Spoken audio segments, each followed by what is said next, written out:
This podcast episode was made possible in part with support from Sacred Writes, a Henry Luce Foundation-funded project hosted by Northeastern University that promotes public scholarship on religion. I highly recommend you learn more about Sacred Writes on their website, sacred-rites.org, that's WRITES, or find Sacred Writes on Twitter at sacred_rights.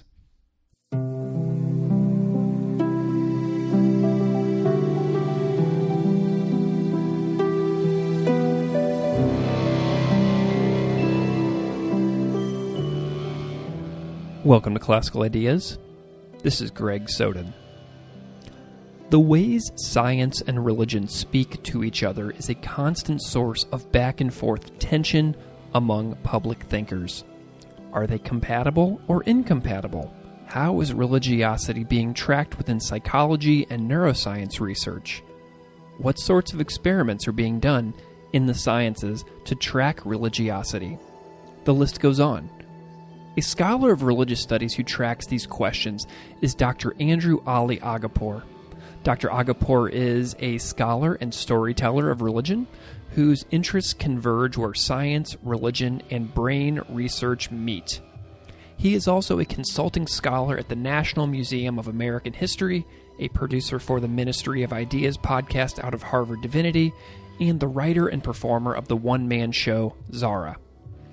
In this conversation, we trace his interest in science, religion, brains, discuss the Zara show, and talk about how brain research attempts to track religiosity and some information on how those types of experiments are carried out. You can find Dr. Aghapour on Twitter at Andrew Aghapour. You can find information on his one-man show at zara.live, and you can follow me on Twitter at classical_ideas. I hope you enjoyed this conversation. Thank you so much for listening. Dr. Andrew Aghapour, welcome to Classical Ideas. Oh, thank you so much for having me. It's a pleasure to be here. I'm delighted to have you. I'm wondering if you can just spend a moment and introduce yourself a little bit to the audience, however you see fit, just to kick us off here. Oh, yeah. Thanks for asking. My name is Andrew Ali Aghapour. I have a Ph.D. in religious studies where I studied religion and science and religion and the brain. And these days I kind of just call myself a storyteller. I work a few different jobs that all involve storytelling. I have a one-person show called Zara that's about growing up Muslim in the American South. And I also work at the National Museum of American History, consulting there on an upcoming exhibit on religion and science. So I'm somebody who's just really interested in religion and science, and I've been really lucky to be able to do lots of projects where I try to tell stories about where those two things intersect.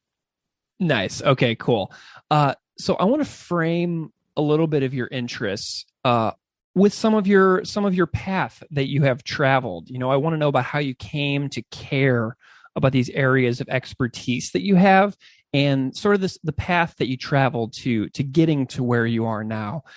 So I'm wondering if I can hear a little bit about some of your academic notable turning points along the journey as you traveled through your learning to come to care about these areas of interest that you have, like science and neuroscience and technology and religion. What was that path like?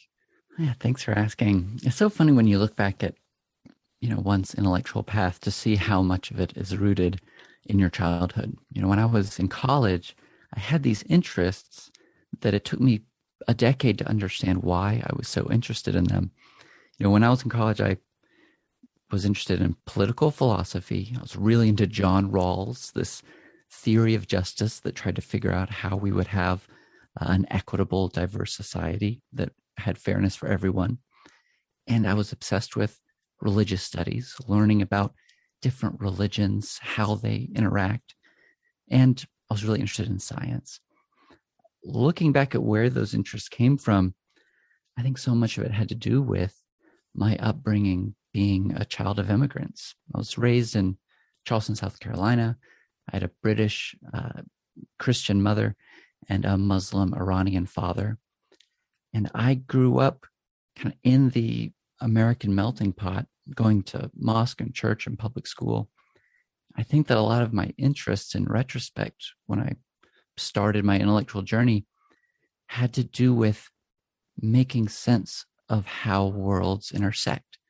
Being raised in an interfaith household, having friends from lots of different countries and religious backgrounds, I think I've always been really interested in how these kind of big systems, whether it's religions or particular sciences, how they intersect and how we can kind of exist at those intersection points to help us better understand ourselves at the same time.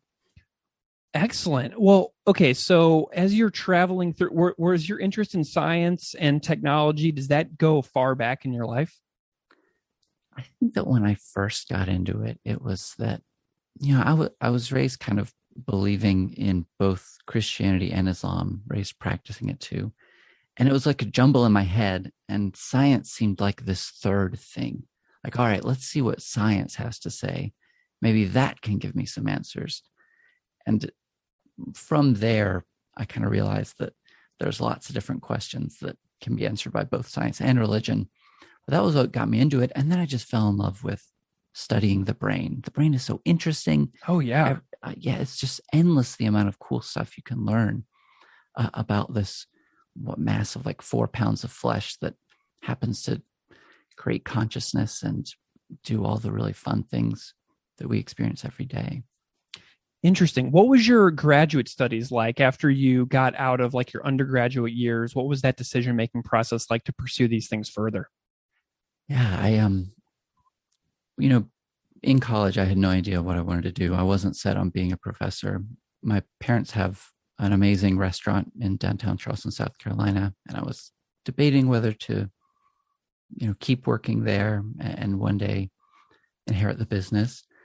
My parents were pushing me towards trying to, get to the next station of life, be a professor or a lawyer or a doctor.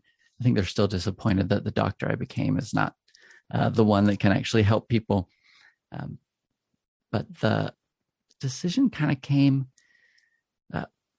on accident. I knew that I was interested in religion and science. I applied to some grad programs. I got into the M.Phil program at Cambridge University in the history and philosophy of science. And my mom's British. I could live in England and get a master's there. Nice. And it's just like I had to do it. It was really fun. British culture is crazy, especially Cambridge, which is like Harry Potter minus the magic. It was such a trip. And from there, once I started studying the history and philosophy of science, I knew that I wanted to study religion next. And that's what took me to UNC Chapel Hill to work in the department there and get my Ph.D. Excellent. Okay, so I know that you have this side that like this really passionate approach to being a stand-up comedian as well and a storyteller, as you mentioned right when we got on the phone here together. And I want to talk a little bit about this because I watched a scene from your one-man show, Zara, where you talk about being raised Muslim in the American South in an interfaith home, but then you also talk about moving away from religion. So can you talk a little bit about that family structure growing up? Because it sounds like your mom also immigrated from somewhere else, which is another interesting variable to the story. So I'm curious about what that dynamic was like for you. Yeah, thanks for asking. Yeah, it's so funny. Like, I've never had a problem with like pantheism, the idea of multiple gods, because I was straight up raised in a pantheistic household, even though it was a monotheistic one, because we went to mosque every single week. I was taught I was taught to pray. I was taught to believe the tenets of Islam, including that there's Allah, there's no God but Allah, and Muhammad is his messenger. But then like on the side was also like, oh, but that's the same God as Christianity. And that God, there's actually 3 of them. And there's also a rabbit that poops chocolate. And that's an Easter thing. And there's also Arnold Schwarzenegger, right? Like there was a huge number of big forces in my life that all seemed like gods. And I think I lived a childhood just kind of seeing how they all mix together.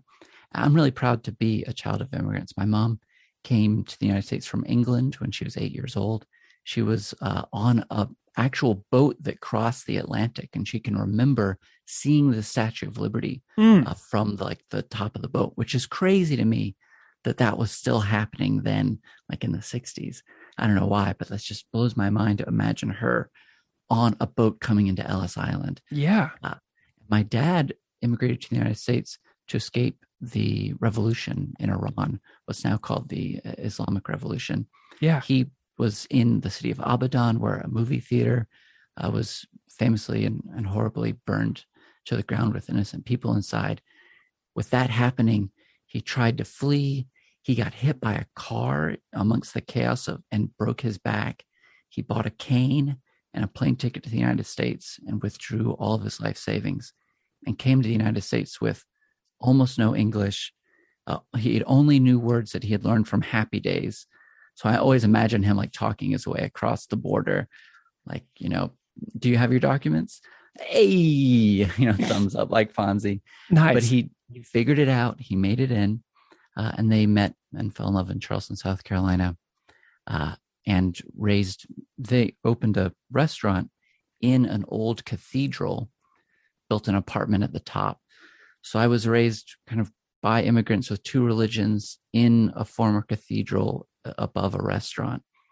Was kind of where the crazy place that I come from, and where a lot of my interests in religion and science were first born. The statement about the Iranian Revolution as well is very fascinating, because I have a friend who is Baha'i who also fled Iran in that exact same event. And the stories that he has told about being a religious minority fleeing Iran for the United States has been also a tremendous gift to my understanding of, geopolitics in the world as well. You know what I mean? It's so true. And what I think it took me a long time to really understand and be comfortable with is that these things are so full of contradictions and paradoxes, that my father fled an Islamic revolution because he didn't want to live in a theocratic society. And yet when he came to the United States, Islam was a deeply important part of his life. He raised us Muslim, taught us how to pray. Islam became a really serious marker of identity for him and for his family. And then now when I hang out with him, he doesn't really practice Islam anymore. He's much more into UFOs as his deity of choice these days, and maybe the stock market. But his life had a long trajectory in terms of the roles of different religions in his life. And it's often the case that when we first meet someone, a label like Muslim, it's just at the surface, and then you start digging and there's so much more that you wouldn't expect to be right there to find. Nice. I'm curious about your interest in stand-up comedy as well. How did that passion come to grow within you? That all started when I was in grad school. I had learned that there was a local comedy theater that was doing shows, and I'd never seen comedy live, maybe once, long before. Walked into this room and there were people doing improv. Have you ever seen an improv show before, Greg? Oh yeah, for sure. There was an improv group at the University of Missouri that I would go see every Wednesday when I was an undergrad. So I've seen a lot. And I also was fortunate enough to go to Second City in Chicago on a trip there a couple of years back. So I have a deep respect for the art form. I mean, It's really incredible. And it's just magic, right? The way that people can go up on stage with absolutely no script and create not just coherent worlds, but very, very funny scenes that feel like they could have been scripted. It just seemed like magic to me. And I completely went down the rabbit hole. I just wanted to learn how this works. It was also amazing as someone who's pretty shy and, I'm a nerd, I'm an academic, and I'm always afraid of getting things wrong. It was so liberating to practice an art form where we're completely making everything up on the spot. And I got into stand-up and storytelling as an extension of my love of improv, that, hey, I can use these tools from improv where we try to find the funny, see what an audience responds to. And then in the act of storytelling and stand-up, we can refine elements of ourselves, stories from our background, in ways that get a reaction out of the audience. Yeah. And that's just really fun to me to learn in the process. Like, oh, there's these things about my background that are interesting to folks and strange and funny. And I kind of get to discover that every time I go up on stage, every time I'm at an open mic or practicing with, one of the directors or producers of the show. Ashley Melzer, the director of Zara, has been such an amazing person to kind of vet ideas with, think about what the kind of central message of the show would be.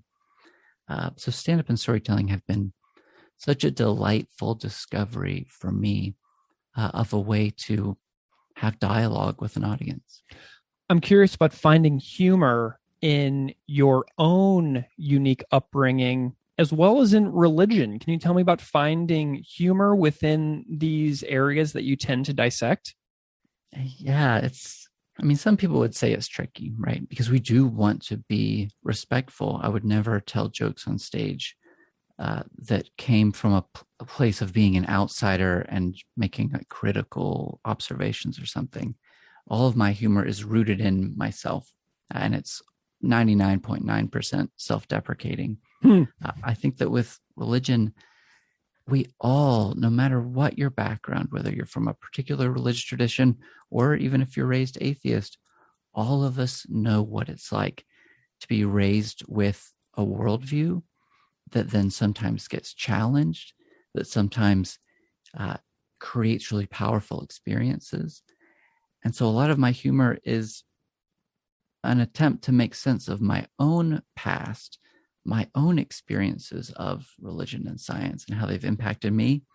And if I can make that funny because it makes you think of something that you identify with similarly, even if we're from different backgrounds and worldviews, then that's a good joke to me.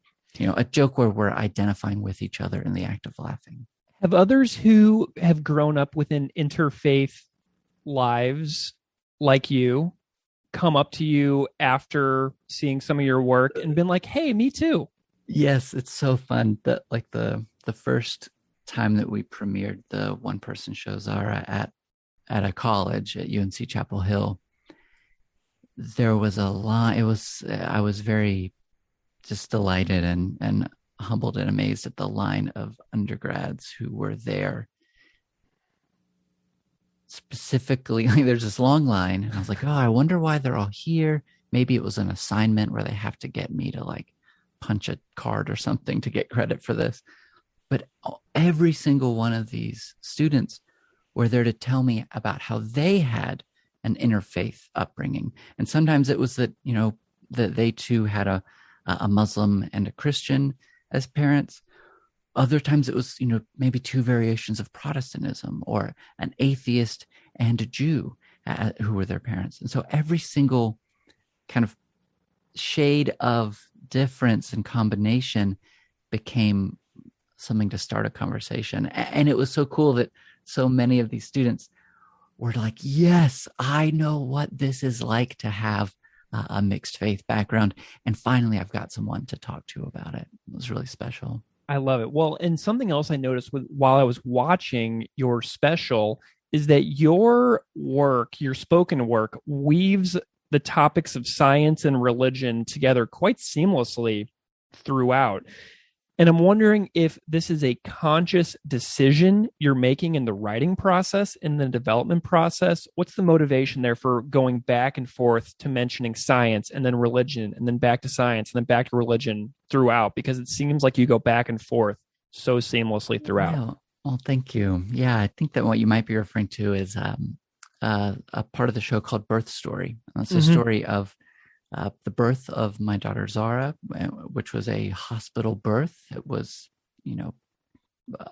a place where there was a lot of science and scientific vocabulary, but how that experience of a hospital birth evoked for me very similar experiences to when I was initiated into Reiki and kind of learned some sacred energy practices. So that story, I loved your question about, how conscious is it to do the work that I do in that story of kind of showing that experientially science and religion could overlap so much. And that was a great example of how storytelling is so often about the particular audience in the particular moment. For that story, I was asked by Jeff Polish, who runs an amazing storytelling program called the Monty, Monti. Jeff said, I've got a show booked for like next week, and it's about medicine and religion. Do you have a story? And my daughter was like 8 weeks old at the time. And I had just had this experience alongside my wife, was so strong and so just blew my mind throughout the process of birth with her strength and resolve. And I compare her in the story to some of the kind of sacred figures that I had learned about in studying the sacred and the profane. But having just gone through that and given the opportunity to write a story for that audience that week, I just dropped everything I was doing, got a babysitter to help during the day so that I could write, and that story came out. I think that's kind of one of the magic things about storytelling. I would not remember our birth story very well anymore if I hadn't been asked to sit down and tell a story about it. And so I'm thankful to have those memories. And that was why in the process of writing that one, I was thinking there's so much religion and science here. This is what I want to highlight and try to work through as a means of self-understanding, as a way of unpacking what had happened where 2 of us walked into a hospital and 3 of us came out. Yeah. I love the idea of documenting as well. And I think that that's what one of my main inspirations is for doing this show, is that if you look back through the archive of the episodes that I've done on this podcast, like those conversations that I did, like episode 25 and 28, and I'm like 200 plus now. I look back on those and I can flash back to those moments of having the conversation, picture where I was sitting when I recorded it. And all of those moments will come back to me in crystal clear, vivid detail, because those are all standalone moments in time, which are now documented. So being able to reflect back on those moments is really powerful for me, because those are the kinds of moments that tend to just drift away with time. And now I can have those moments like captured. So I know exactly what you mean, I love that. And what I love about that is that it goes to show just how much the ideas that we're working with, the concepts and frameworks that we use to understand the world, are just central to our identity, right? Whichever ones you have on hand in your toolbox that you're using at a certain moment in time, that's so deeply personal. And it can just take us back to who we were at that time stamp in that moment in time. The birth story that you tell in Zara about is sort of like alludes to like almost like finding the divine in unexpected ways after the birth of Zara Aghapour, and it made me tear up. I was watching it only 20 minutes ago. I was like, I'm going to save this moment until just before we get on this call. And then all of a sudden I'm having flashbacks of the arrival of Gloria Soden into the world, who was about to celebrate her 8th birthday. Wow. And you talk about finding wonder in small things. The example you give in the special is frogs, right? And how you can't wait to show Zara frogs. And the story is from 2017. And as you know, the last year and a half, 2 years now, has been a totally new world. And the wonder that you describe about finding that after the birth of Zara, you seem to have this sense of newfound wonder again with the world, and you find yourself appreciating new things. But the seismic upheaval of the world in the last 2 years is so profound. And I'm wondering if you still find yourself cherishing the world in these new wonderful ways after the last 2 years that we have been experiencing together here on this in this world. That's a great question. I mean, and there's 2 opposite answers. Like on the one hand, there's definitely been times this last year, that it's been impossible to appreciate wonder, where I've just been exhausted, Mm-hmm. burnt out. And, COVID not only disrupted our lives and filled us full of anxiety and fear and mourning, but also so many of our coping mechanisms, so many of our hobbies got disrupted. I kind of learned about myself that not practicing comedy week to week was really disruptive. And so there were some hard moments.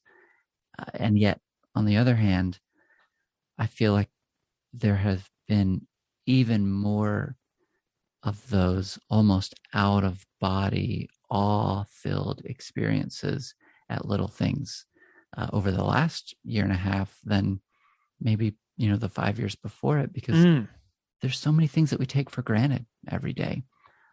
I remember when after a whole year, my parents came after they got their shots to visit my family and see their granddaughter in person for the first time since, the beginning of the pandemic. And it was, I'll never forget her running to the driveway to see them. Yeah. And in that moment, I just remember thinking that this thing, the relationship between a grandparent and a young child, is so sacred and pure and valuable and transformative.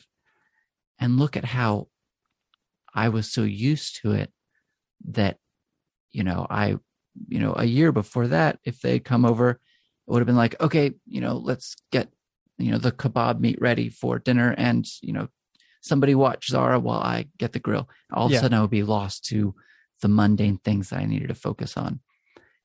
I think that COVID, by creating a radical separation from the world, has made re-entry into the old world something that almost requires a series of experiences of awe. I can't wait to go to a coffee shop again. I still haven't done that. It's going to blow my mind. Like, I know I'm going to go to a coffee shop and not get anything done because I'm just going to be sitting there amazed that coffee shops exist. Yeah. And it's been one of the really, Delta has complicated this, or put it on pause, but re-entry into the world has been something that has been full of wonder for me. Awesome. That's fabulous. Well, before we get into a little bit more of your academic work, I'm wondering how comedy helps you convey complex ideas to general audiences, because talking about religion as a scholar, is so complex. And I'm wondering how comedy helps you as a communicator with regards to your academic work. That's a really good question. I think that I do workshops sometimes for graduate students on storytelling and comedy and using it to present complex ideas. And one of the running themes in those workshops lately has been that if we can show an audience why we are interested in something and try to translate some of that complexity through ourselves, that's often an easier way for an audience to absorb something than if it's dry facts. Like if I tell you, as I did in the birth story that you so generously watched, if I tell you as an audience member that I was raised Muslim, but kind of lost my faith and was an atheist, then I learned about the sacred and the profane in a religious studies class. And then I had a hospital birth that completely challenged my kind of mundane atheism. Mm-hmm. That's going to bring a lot of complex ideas to the table that I sometimes talk about this as reverse engineering an epiphany. I want to engineer an epiphany for you, the audience member, where the story ends and it clicks for you what I'm putting together with all of these different pieces. And if I can reverse engineer that epiphany, I've done the work of bringing a lot of complex things together in just one moment. And it's going to be hard to, there's limits to the types of complex things we can explain that way, but I think storytelling is just such a great way to do it. I know you've been focused on public scholarship for a while. I know we're here to talk about sacred rights as well in a little bit, which is, obviously totally committed to the practice of, public scholarship with regards to religious studies. But I know that you have been doing this for a while, and you had a blog, an ongoing blog series about science, religion, technology, and ethics that you did with Religion Dispatches called The Cubit. And I'm wondering if you can reflect upon that experience a couple years ago of, sort of curating this blog space. Oh, I'd be thrilled to. The Cubit at Religion Dispatches was one of the most fun projects I've ever done. It was my co-editor, co-producer, co-founder, best friend, Michael Schulson, was the person I did it with. We had amazing leadership from Evan Derkach and Lisa Webster, who were the editors-in-chief of Religion Dispatches at that time. And what we pulled together for the Cubit was that we wanted to cast as wide a net as possible to capture any of those strange intersections between religion and science, whether that was kind of brain training apps and Fitbits or creationism debates or reproductive science, and the history of the history of images of the womb was a really great piece that we edited. We had 100 pieces that we edited from academic authors and journalists or wrote ourselves. And what was so fun about it was that that was the first time I really discovered that if you give yourself the goal of studying those things where the Venn diagram of religion and science overlap, right? When that's the little sliver of the world that you want to study, that you can study anything and that all of it's going to be interesting. I mean, when it comes to religion and science, you get to have two things that are supposed to not go together, but which constantly intermix. And the places where they intermix are, to me, just inherently fascinating. Well, let's talk about that. The way that religion happens in the brain is something that I'm really curious to discuss with you and learn a little bit more about. Before we discuss a specific piece of work that you've written, I'm wondering if you can, talk a little generally about what you know about how religion happens in the human brain. What are some highlights of how religion happens inside of our brains? Yeah, happy to. Yeah, this is such a fascinating time to be talking about religion and the brain. It's been going on for a long time, kind of conjecture about where in the brain religion might, be going on. Like Hume had some theories, and phrenology in the 19th century thought that there was a specific God spot where spirituality was located. There's been a kind of history in the early modern era of Enlightenment projects trying to discover the religion spot in the brain. And that was a kind of project that involved a lot of hubris, but really interesting probe into history of where people think religion is.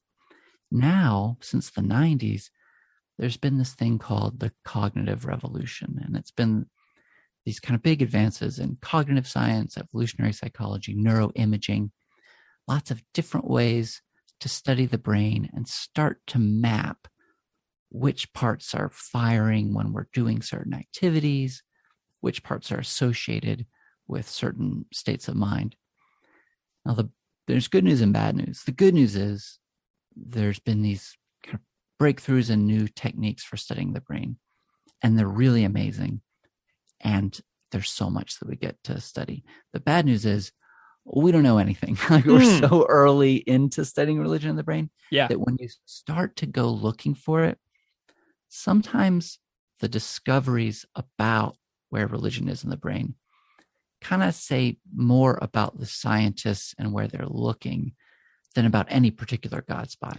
There are tons of great studies. Sometimes it's a matter of kind of figuring out, I don't know what, you can find really interesting studies that show that if you put Mormons in an fMRI machine and ask them to think about the afterlife, you'll get a little bit more firing in the nucleus accumbens in the premedial frontal cortex, which sometimes can be associated with moral reasoning. But it's also that that part of the brain is fired by a wide variety of people when you ask them to think about like big picture ideas of what's good.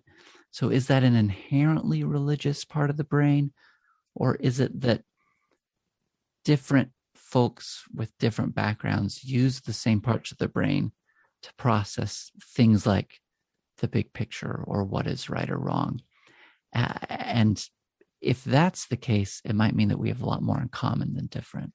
Yeah, I think that understanding what we can know and what we have no idea about yet is a really important distinction here. And, you know, you wrote an article called "Does Analytic Thinking Erode Religious Belief?" And I really enjoyed the way that you discussed the dubious ways that neuroscience and religion are interconnected, and that how certain scientists tend to do experiments in a way that says more about them than about the actual religious belief.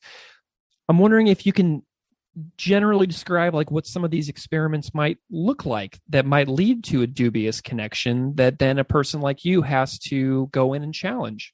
Yeah, thank you. Yeah, I'll sometimes say that if you find religion in the brain, you probably accidentally put it there. Like oftentimes when scientists go looking, it's really easy to impose our assumptions like onto the data. And the piece that you're referring to, which I wrote for the Cubit for Religion Dispatches, was about a article called "Analytic Thinking Promotes Religious Disbelief." It has since been retracted for some of the reasons that we might get into. But this piece by Will Gervais and Ara Norenzayan, the article argues that if you engage in analytic thinking, that undoes religious belief. That the more analysis you do, the more rational cogitation that you do, the more it erodes your religiosity. So when you see that headline, like, it made the news, it was everywhere. Look at this, scientists have proven that there's this anti-rational element of religion. It grabs attention because it seems to validate some of our assumptions or, expectations. And yet when you dig into it, it gets real sketchy.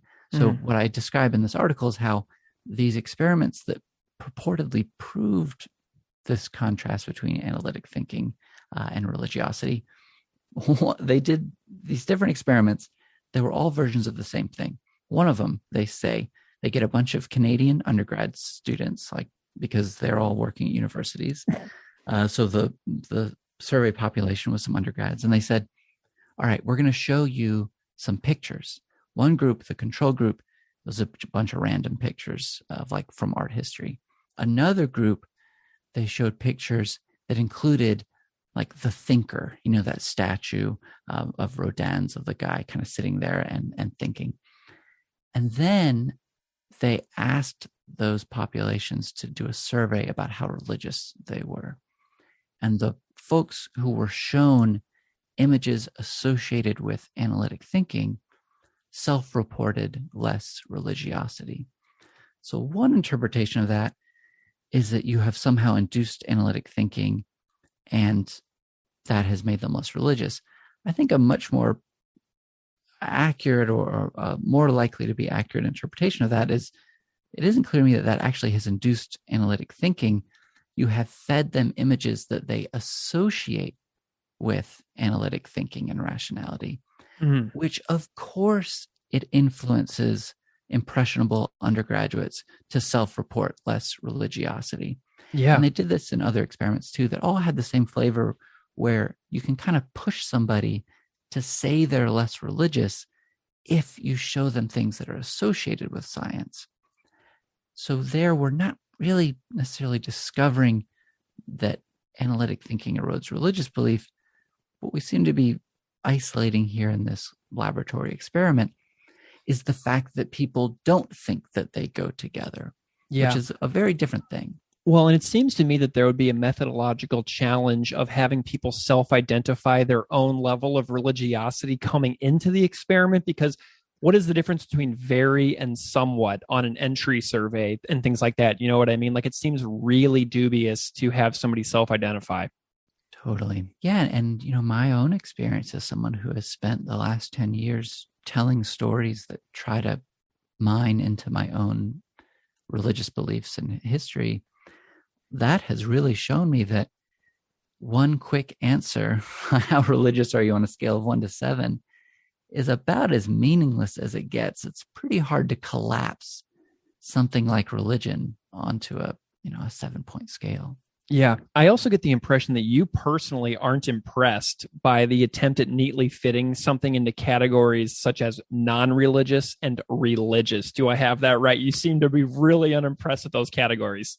Totally. Yeah. I mean, I think as many of your guests, many of the scholars on this program know that, religion is almost an inherently ambiguous category. There's no predefined thing in the world outside of us that is religion. And so what that helps us do when we see someone drawing the lines, saying, hey, this is religion and this isn't, since that's almost inherently going to be artificial, it helps us to see what they're up to, right? So when I see a neuroscientist saying, hey, we're going to define as religious things that are not rational, that don't involve analytic thinking, I was like, okay, Thomas Aquinas was really good at analytic thinking. You're cutting out a big portion of religion in that act of kind of gerrymandering what you think it is or isn't. And so I think that some of my public scholarship, especially when I was writing for the Cubit, was trying to pay attention to the way that those kind of borders got gerrymandered, especially when it came to religion and science. Do you see any improvements in neuroscience methodology in the last 10 years that are giving you hope that these two fields can begin to improve incrementally in the next 10 years? Definitely. I mean, I think that knowledge systems in general are really good at progress, especially modern technoscience is really good at discovering truth. And I have a lot of issues with some of the assumptions that get baked into certain scientific studies of religion in the brain. And yet, those criticisms that I've written on, that other scholars have written on, are being read by neuroscientists who are then making their investigations, their experiments that much more sophisticated. So I don't think I think there's always good reason to be skeptical, so as to, have a critical eye to when assumptions are getting made. But I also, at the end of the day, I'm an optimist who hopes and is excited to see some of the new studies. I've got tons of Google alerts. Yeah. And whenever there's a new study about religion in the brain, I dive in deep, get so excited. And yeah, I hope that I can keep doing that for decades to come. So I want to know about your plans for the future within this field. And, we're here talking about the 2021 Sacred Rites Research Cohort. And I'm wondering about how you can feel your own skill set developing as far as goal setting to communicate these very complex analyses and contributions to this public discussion in the future. How do you feel yourself growing as within your own skill set to convey this stuff publicly? Yeah, thank you. I mean, Sacred Rites has been so amazing, and I'm so thankful to Drs. Liz Buchar and Megan Goodwin, and to the Luce Foundation as well, that because the work of these two professionals, who both do such a great job being public scholars, their work in this program has taught me so much about how we as scholars can get our ideas out there, and how to speak to a wide variety of audiences while staying true to ourselves. I'm not someone who maybe is as comfortable sometimes being like in public, even though I do comedy. Like for me, comedy is like a separate thing than religious studies, and I'm still trying to integrate those together. And the training there has made me realize that there's this large growing community of scholars and experts who can create a kind of new generation of thinkers that are much more sophisticated and collaborative when it comes to our public understanding of religion. And so the Sacred Rites program has been really inspiring. The cohort that I was a part of are just so many brilliant folks with such a range of expertise. I was just talking about publishing trade books with Brooke Walensky-Lanford and about horror films with Shannon Shorey, two of my cohort members. It's been so cool to see what's out there and to be inspired to try to make great stuff with this new generation of folks. Are you thinking about like diversifying beyond just like the written word as far as getting this stuff out there? How do you see, because like we're doing something right now that is beyond just writing, you know what I mean? Or could you see yourself like continuing to explore other modes of communication? I love it. I mean, this is so fun. It's such a delight, and I love the audio medium. I've been really lucky to have joined up onto a couple of other podcast projects. I've been working and producing for the Ministry of Ideas, cool, an amazing podcast based out of Harvard University that is doing a special series on religion and science. Amazing. So that's been so fun and has been so mind expanding when it comes to the types of audio stories that we can tell by working within this medium with a large group of collaborators. And I'm got an upcoming project with Religion for Breakfast that is going to be podcast based that is so much fun. And yeah, I'm just so excited to explore these and other mediums. I think one of the great things about storytelling is that it transcends any particular medium that we use. It can be live on stage. It can be on a podcast. It can be a TikTok. If I ever learn that, I doubt I will before a new one comes along. But it's really fun to continue to challenge oneself and keep learning those platforms. What are some projects, like I know you just mentioned several like sort of spoken projects that you have in the works. Do you have any other like written things or anything else that's a little more, text-based that you're working on as well that you're wanting to preview for any listeners? Yeah, thanks for asking. I co-authored a book called Discovery and Revelation, Religion, Science, and the Making of Things with Dr. Peter Manseau, who's the curator of religion. I know him. His work is excellent. So excellent. It was such an amazing experience co-authoring with him, learning about writing through collaborating with him. And what's so great about this book, so there's this upcoming exhibit that I can't talk about too much, but it's called Discovery and Revelation, and it's about religion and science in America and elsewhere.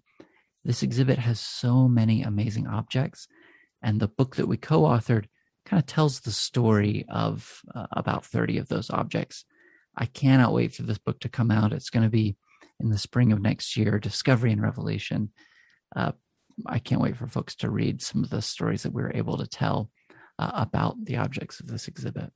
Excellent. Well, Dr. Andrew Aghapour, I am so grateful to you for your time, your stories, your reflections. I've connected with your work in several different ways over the past week, as far as like your connections of neuroscience and religion, as well as your more personalized storytelling avenues. So I'm really excited that I've been able to experience like a variety of the kinds of work that you're interested in, because it just gives me such a wider experience as somebody who's interested in talking about your work. So I appreciate the diversity of your skill sets and what you do. And I'm wondering if you can tell listeners where they can find you if they want to know more about your work and follow along as you move into the future. Well, thank you. And I have to thank you that your podcast has brought such intellectual diversity into my life. Thank you. So I'm so appreciative to you, and it's such an honor to be here. If folks want to follow more of my stuff, I infrequently, or I don't know, I post. Twitter is my only social media, and it's at Andrew Aghapour, AndrewAghapour. Y'all can find me there, and I have a website, andrewaliaghapour.com, where you can find some of my stories, past appearances, and upcoming projects as well. Fabulous. Well, thank you so much for being here. This has been a real pleasure. Such a pleasure. Thank you so much for having me.